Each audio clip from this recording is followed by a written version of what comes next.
আপনাদের বাসার ঘরের পরিবেশটাকে আপনাকে ঠিক করতে হবে, কারণ আপনার বাসা বা পরিবার হচ্ছে সর্বশ্রেষ্ঠ শিক্ষা প্রতিষ্ঠান। আপনার সন্তানরা আপনার পরিবারে যা শেখে, স্কুলে কতক্ষণ থাকে? 2, 3, 4, 5 ঘন্টা। এরপরে তো তারা বাসায় থাকে, তাহলে বাসায় তারা কি শিখছে? বাসার এনভায়রনমেন্টটা কি? তাকে বাসাটা কি আপনি জান্নাতের টুকরা বানাতে পেরেছেন কিনা? আপনাকে বাসা রাসূল সাল্লাল্লাহু আলাইহি ওয়াসাল্লাম কি বলেন নাই, মা বাইনা বাইতি ওয়া মিনবারি রাউদাতুম মিন রিয়াদিল জান্নাহ? আচ্ছা, একবার চিন্তা করে দেখেন তো, আয়েশা রাদিয়াল্লাহু তাআলা আনহার তার ঘরের সাইজটা কতটুকু ছিল, তার অ্যাপার্টমেন্টের সাইজটা কতটুকু ছিল, কেউ বলতে পারেন? আচ্ছা, এক্সাম্পল বলি। রাসূল সাল্লাল্লাহু আলাইহি ওয়াসাল্লাম আয়েশা রাদিয়াল্লাহু তাআলা ঘরে যখন থাকতেন তখন তো তাহাজ্জুদের নামাজ আদায় করতেন। আয়েশা রাদিয়াল্লাহু তাআলা বলছেন, তিনি নিজে ন্যারেট করছেন, রাসূল সাল্লাল্লাহু আলাইহি ওয়াসাল্লাম যখন সিজদায় যেতেন তখন আমার পাটা আমি গুটিয়ে, তিনি একটু আমার পাইকে একটু খোঁচা দিতেন, একটু চিমটির মতো, তখন আমি পাটা গুটিয়ে নিতাম, তখন তিনি সিজদায় যেতেন, কারণ সিজদার জায়গা নাই। বাসার অবস্থা দেখেন, আপনার তো ফার্নিচারের ঠাসা। ওনার বাসায় শুধুমাত্র একটা কি আছে? খাট আছে। এই খাটও তাহলে খেজুরের দিয়ে বানানো। সেই খাটে দুইজনও শোয়া ভালো করে যায় না, আবার একজন যদি শোয়ে তাহলে তার পা দেয়ালের সাথে লেগে যায়, আলাদা স্পেস নেই ওখানে দাঁড়িয়ে নামাজ আদায় করার জন্য। এই কারণে তিনি যখন সেজদা দেবেন তখন আমি পাটা একটু টেনে নিয়ে যেতাম, যখন সেজদা শেষ করতেন তখন আমি আবার পাটাকে বিছিয়ে দিতাম, এতটুকু জায়গা। আর আপনি বলতে পারেন কত হাজারবার এখানে জিবরিল এসেছে আলাইহিস সালাম, এবং এটা বলছেন আল্লাহ তাআলা, আল্লাহ রাসূল বলছেন এটা জান্নাতের টুকরা। মা বাইনা বাইতি ওয়া মিনবারি রাউদাতুম মিন রিয়াদিল জান্নাহ, আমার ঘর এবং আমার মিম্বরের এই মধ্যবর্তী অংশটুকু জান্নাতের টুকরা।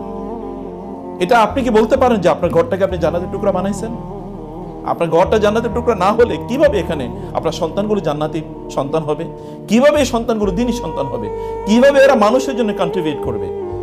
এদের কাজ কি? কেবল খাওয়া দাওয়া ফুর্তি করা? এই জন্যই কি ওরা পৃথিবীতে এসেছে? আল্লাহ কি এই জন্য তাদেরকে সৃষ্টি করেছেন? What is the purpose of the creation? কেন আল্লাহ তাআলা মানুষকে পাঠিয়েছেন? ওমা খালাকতুল জিন্না ওয়াল ইনসা ইল্লা লিয়াবুদুন।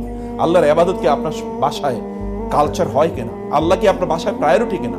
আপনার সকল আলোচনা, আপনি যখন সন্তানদের সাথে আলোচনা করেন, আলোচনার টপিক কি থাকে বলেন? আলোচনার টপিক কি? ইয়া ইয়াহইয়া খুযিল কিতাবা বিকুওয়া ওয়া আতাইনাহুল হুকমা সাবিয়্যা। ছোটবেলায় তার মধ্যে সব হুকমা মানে প্রজ্ঞা আল্লাহ তাআলা দিয়েছেন। আল্লাহ দেখেন সকল নবী রাসূলদেরকে জ্ঞান দেওয়ার আগে, এই যে আপনারা যে এডুকেশনের কথা বলেন, সকল এডুকেশনের আগে আল্লাহ সুবহানাহু ওয়া তাআলা বলেছেন হুকমা ওয়া ইলমা ফাফাহামনাহা সুলাইমানা ওয়া কুল্লান আতাইনাহু হুকমা ওয়া ইলমা। আল্লাহ এই যে একাডেমিক নলেজ, এর আগে আল্লাহ তাআলা হুকমা দিয়েছেন, প্রজ্ঞা দিয়েছেন। প্রজ্ঞা ঘর থেকে আসে। একাডেমিক নলেজ এটা আসবে স্কুল, কলেজ, ইউনিভার্সিটি, মাদ্রাসা থেকে, কিন্তু হুকমা আসবে ঘর থেকে। আপনি হুকমা প্রদান করেন আপনার সন্তানকে। আল্লাহ তাআলা তার রাসূলকে পাঠিয়েছেন হুকমা, হিকমা, এটা মানুষকে শেখানোর জন্য। এই প্রজ্ঞাটা ডেভেলপ করার জন্য আপনাকে একটা ফ্যামিলি, একটা পজিটিভ একটা এনভায়রনমেন্ট ফ্যামিলিতে তৈরি করতে হবে। সেটা হচ্ছে স্বামী স্ত্রীর মধ্যকার ভালো সম্পর্ক। যখন আপনি কথা বলেন তখন খুবই রেসপেক্টফুলি কথা বলেন, যেন আপনার সন্তানরা অন্যদের সাথে রেসপেক্টফুলি কথা বলা শেখে, সম্মানজনকভাবে যেন কথা, মানুষকে যেন সম্মান করে, তুচ্ছ তাচ্ছিল্য মানুষকে না করে। আপনার বাসায় আপনি রাজনৈতিক আলোচনা বন্ধ করে দেন। রাজনৈতিক আলোচনা আপনি অমুকের গালি দেবেন, তমুকের গালি দেবেন, অমুকের উপর উত্তেজিত হয়ে কথা বলবেন। আপনার বাচ্চারা শিখলো উত্তেজিত হয়ে প্রতিপক্ষের বিরুদ্ধে কথা বলতে হয়। আপনি রাগকে আপনার বাসায় যখন প্রদর্শন করেন তখন আপনার সন্তান, অনেকে বলে সন্তানগুলো প্রচন্ড রাগী। হ্যাঁ, আমরা বলি, উস্তাদও বলেন, আমরা বলি যেখানে কি আছে, জিনের প্রবলেম আছে, কারণ সন্তানদেরকে জিন প্রচন্ড আঘাত করে। এগুলো all of this are right, true, কিন্তু সেখানে কি আপনার কোনো দায় নাই? আপনার দায়িত্ব নেই। আপনি কেমন আচরণ করছেন ওদের সাথে, ওদের সামনে, অথবা আপনার আত্মীয় স্বজনের সাথে কেমন আচরণ করছেন?